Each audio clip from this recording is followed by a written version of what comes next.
घटना को काफी साल बीत चुके हैं। मैं एक अस्पताल में वार्ड बॉय का काम किया करता था। उस दिन मैं हमेशा की तरह काम कर रहा था, लेकिन उस दिन मैंने जो गलती की थी वो ना मैंने उससे पहले कभी की थी और ना कभी उसके बाद। उस दिन शाम के वक्त एक लड़की को अस्पताल के इमरजेंसी वार्ड में लाया गया था। उसकी हालत बहुत ही खराब थी। उसे देखकर मुझे यही फील हुआ था कि ये नहीं बच पाएगी। उस लड़की के सर पर चोट लगी थी, शरीर पर अच्छे खासे कपड़े थे, हाथों में मेहंदी थी, गले में कुछ गहने थे और पैरों में पायल थी। वहां जो डॉक्टर थे उन्होंने उसे बचाने की बहुत कोशिश की, लेकिन अस्पताल में आने के कुछ पल बाद ही उसने दम तोड़ दिया। दम तोड़ते ही डॉक्टर साहब ने पुलिस को खबर कर दी और उन्हें उसके परिवार के लोगों को खबर करने के लिए कहा।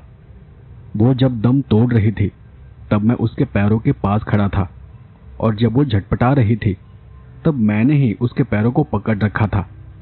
उस वक्त मेरी नजर उसके पैरों की पायल पर पड़ी थी। उसे देख न जाने उस दिन मेरे मन में कैसे वो बुरा विचार आ गया, लेकिन मैंने उसके पैरों पर से नजर हटा ली और इलाज पर ध्यान दिया। मुझे देखते हुए ही उसने दम तोड़ दिया। मरने के बाद भी उसकी आंखें खुली थी और वो मुझे ही घूर रही थी। फिर उसका सब पेपर वर्क होने के बाद मुझे उस लाश को मुर्दाघर ले जाने के लिए कहा गया। मैं उसे कपड़े में लपेट रहा था और फिर से मेरा ध्यान उसके पैरों पर चला गया। उसकी पायल मेरे मन में भर गई थी। फिर मैंने उसे दूसरे वार्ड बॉय की मदद से स्ट्रेचर पर रखा और फिर उसे मुर्दाघर में, जो कि अस्पताल की दूसरी बिल्डिंग में था और वहां से दूर था, उस तरफ ले जाने लगा। जब मैं अंधेरे से जा रहा था तो बीच रास्ते में जाते जाते मैंने उसके पैरों की वो पायल चुरा ली और उसे चुराकर अपने रुमाल में बांध दिया। मुर्दाघर के गेट पर मैंने उसकी एंट्री की और वो लाश मैंने वहां के स्टाफ के हवाले कर दी। रात के खाने के बाद मैंने चुपचाप वो पायल अपनी जेब से निकालकर बैग में रख दी। फिर रात भर भागदौड़ में मैं उस बारे में भूल गया।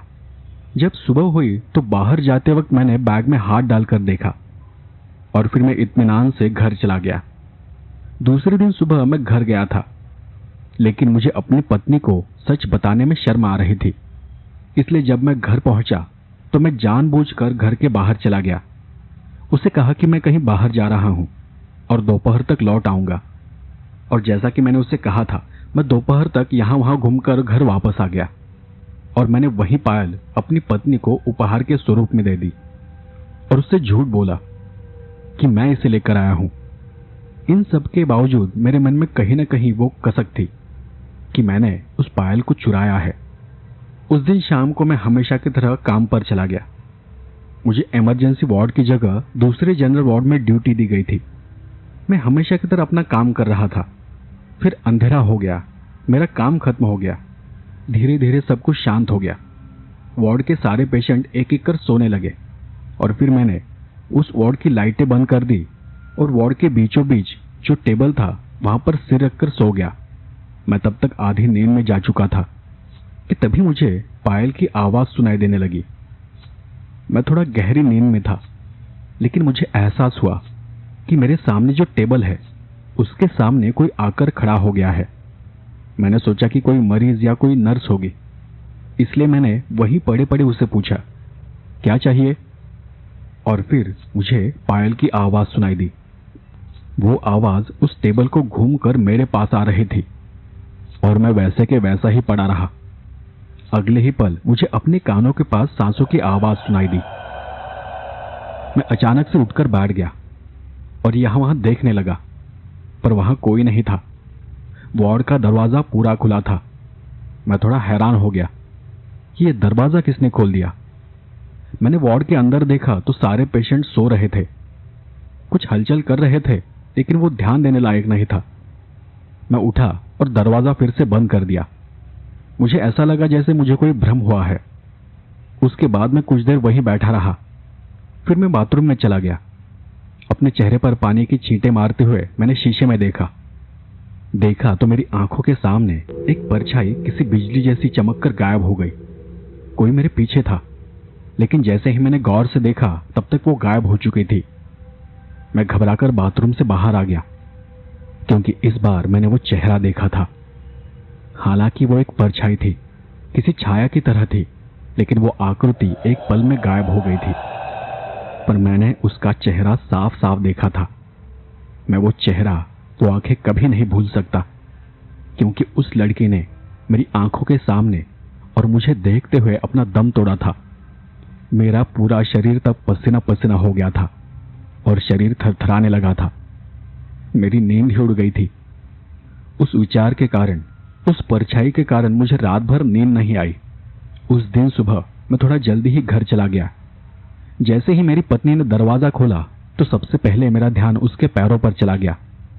वो पायल उसके पैरों में थी, लेकिन मैंने उससे कुछ कहा नहीं। मैं उसे वो सब बताने से डर रहा था। फिर मैं घर के अंदर गया, नाश्ता वगैरह कर कुछ खाकर सोने चला गया। मुझे पूरी रात नींद नहीं आई थी, इसलिए सुबह मुझे बहुत नींद आ रही थी। किसी समय नींद में मुझे फिर से वो महसूस हुआ कि मेरे आसपास वो पायल की आवाज आ रही है, लेकिन मुझे ये लगा कि मेरी पत्नी मेरे आसपास घूम रही होगी, क्योंकि उसी ने वो पायल पहन रखी है। कुछ देर बाद मुझे अपने कानों के पास फिर से वो आवाज सुनाई दी,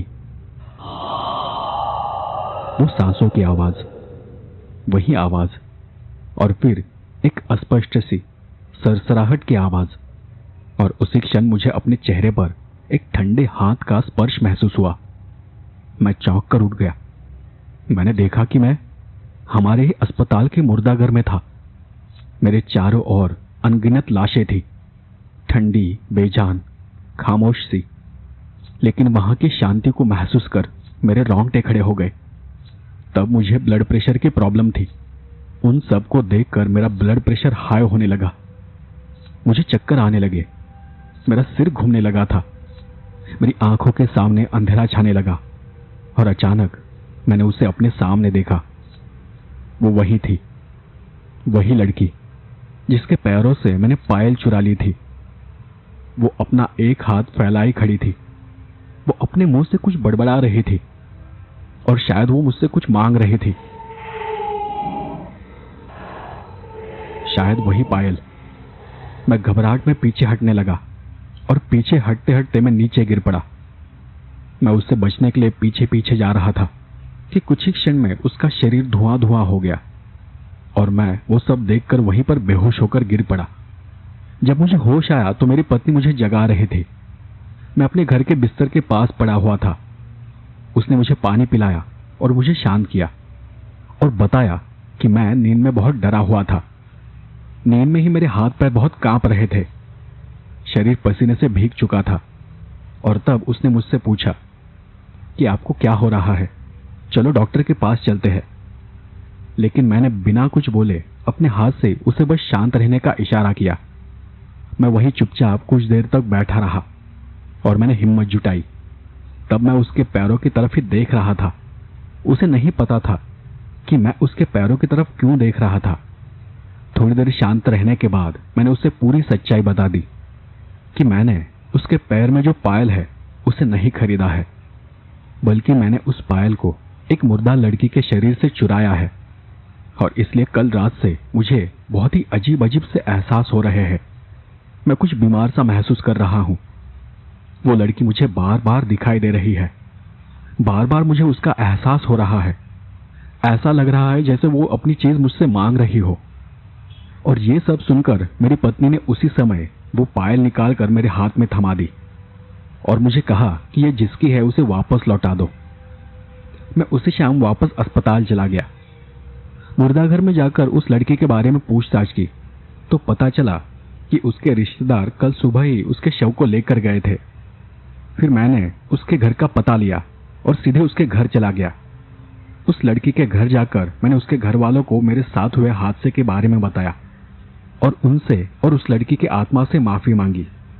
तब मुझे पता चला कि जिस दिन उसका एक्सीडेंट हुआ था उसी दिन उसका जन्मदिन था और उसे वो पायल उसके पिताजी ने उपहार में दिया था और शायद इसलिए वो मेरे पीछे पड़ी थी।